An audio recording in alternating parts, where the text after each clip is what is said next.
નમસ્કાર, હું ડૉક્ટર પ્રતિપાલસિંહ ગોહિલ. આશા કમરના દુખાવાની સચ્ચાઈની series part 4. આજે આપણે વાત કરીશું સામાન્ય કમરનો દુખાવો અને સ્લીપ ડિસ્ક. આ બંને વચ્ચે શું તફાવત છે.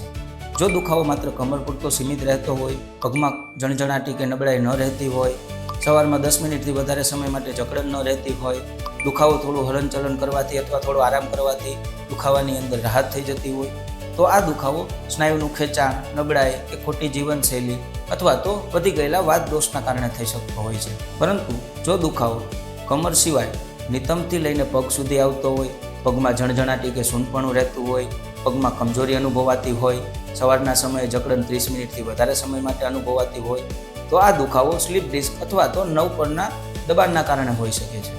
આયુર્વેદમાં માત્ર રિપોર્ટ નહીં, પરંતુ દર્દીના દોષ, દૃશ્ય, સ્ત્રોતસ અને સમગ્ર શરીરનું મૂલ્યાંકન કરીને સારવાર કરવામાં આવે છે, જેથી દરેક દર્દીની સારવાર અલગ હોઈ શકે. ઘણા દર્દીઓને ઔષધિથી પણ રાહત થઈ શકે છે, તો ઘણા દર્દીઓમાં પંચકર્મ જેવું કે બસ્તી, કટિબસ્તી, સ્વેદન વગેરે જેવા ઉપચાર કરવા પડતા હોય છે. તેથી યાદ રાખો, કમરનો દુખાવો એ એકમાત્ર લક્ષણ છે, રોગ નથી.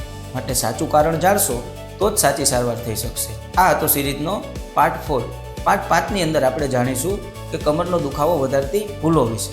ધન્યવાદ.